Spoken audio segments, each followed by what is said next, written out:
Hello friends, स्वागत आहे तुमचं माझ्या यूट्यूब चॅनलमध्ये। मित्रांनो, आपण मगाशी एक व्हिडिओ बनवला होता, कालचाच व्हिडिओ आहे। 2, 3, 4 या तारखेचा लोकमतचा वृत्तपत्रामध्ये जे छत्रपती संभाजीनगरमध्ये DMR स्टाफ नर्सच्या घोटाळ्यासंदर्भात भरतीच्या लेख आला होता किंवा बातमी आली होती, त्याचाच हा पुढचा आजचा 5 तारखेचा परत बातमी आलेली आहे। तर त्या बातमी संदर्भात आपण पूर्ण व्हिडिओ पाहणार आहे। पूर्ण बातमी काय आहे जर पाहून घ्यायचं असेल तर व्हिडिओ पूर्ण पहा। व्हिडिओ पूर्ण पाहिला तरच समजून जाईल की काय घोटाळा झालेला आहे काय। तर चला स्टार्ट करूया।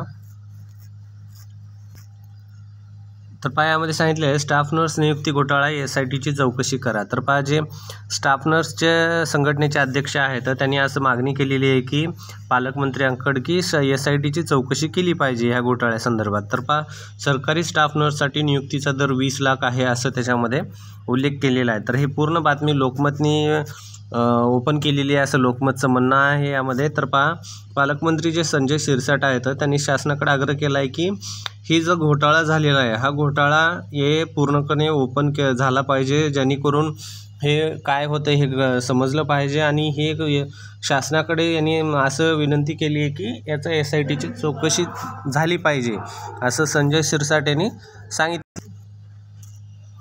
त्यामध्ये पहा, पालकमंत्री संजय शिरसाट यांनी बुधवारी माध्यमांशी बोलताना माहिती दिली की अपात्र उमेदवारांची स्टाफ नर्सची नियुक्ती कसं काय भेटते। तर लोकमतला 2 जूनला ही सरकारी स्टाफ नर्स नियुक्तीचा दर 20 लाख सविस्तर माहिती देण्यात आली होती। नियुक्तीच्या होणाऱ्या गैरप्रकारामधील कॉल रेकॉर्डिंग पण जे आहे ते अपात्र उमेदवारांची ती समोर आलेली आहे असं यांचं म्हणणं आहे। तर पहा, 6 लाख रुपये दिलेल्या उमेदवारांची केली पोलखोल। छत्रपती संभाजीनगर मुंबईतील DMR कार्यालयाशेजारी असलेल्या रुग्णालयाच्या इमारतीत पैसे घेऊन नियुक्ती देणाऱ्याकडून कागदपत्र पडताळणी केली जाते। माहिती 6 लाख रुपये देऊन नियुक्तीची प्रतीक्षेत असलेल्या उमेदवारांनी लोकमतशी बोलताना असे दिले की उमेदवारांना लोकमतशी संपर्क साधत कशा प्रकारे पैसे घेतले जात आहेत याविषयी नाव न छापवण्याच्या अटीवर माहिती दिली आहे। त्यानंतर पायामध्ये मी लोकमतची बातमी वाचली।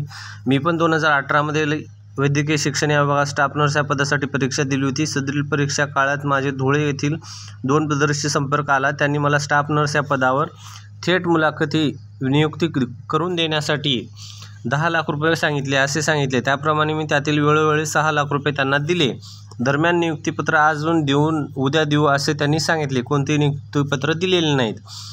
तक्रार सुरू असताना 2023मध्ये परीक्षेमध्ये तुमचे काम झाले असे सांगून 29 एप्रिल रोजी DMR कागदपत्र पडताळणीसाठी बोलवले नसतानाही मुंबईत कागदपत्र पडताळणी करून प्राधान्य क्रमांक भरून घेतला, परंतु आजपर्यंत कोणतीही नियुक्तीपात्र मिळाली नाही। पोलिसांकडे जाण्याचा प्रयत्न केला पण पैसे देणे हासूनसुद्धा गुन्हा आहे। पोलीस परंतु आपल्यावरच कारवाई करेल यामुळे गप्प राहिलं असं त्याचं म्हणणं आहे, जे कोणी हे सांगितलेलं आहे लोकमतला। तर पहा, अशा प्रकारची ही बातमी आहे। ही बातमी ही आजच्या वृत्तपत्रातली आहे। पहा, हे 5 जून जे आहे आजची तारीख छत्रपती संभाजीनगरच्या पेजवरची ही बातमी आहे। तर पहा, अशा प्रकारचा अपडेट आहे। जर व्हिडिओ आवडला तर लाईक करा, चॅनलला जर नवीन असाल तर सबस्क्राईब करायला पण विसरू नका आणि बेल आयकन पण दाबून ठेवा, म्हणजे लवकरात लवकर जे काही अपडेट आहे ते तुम्हाला नोटिफिकेशनच्या मार्गे भेटून जाईल। हे अपडेट DMRच्या संदर्भात आहे। तरी पण याच्या संदर्भात आणखीन कोणती अपडेट वगैरे लोकमतमध्ये म्हणा किंवा कुठं आपल्या सोशल मीडियावर भेटली तर आपण लवकरच त्याला आपल्या चॅनलवर अपडेट करत राहू। धन्यवाद मित्रांनो।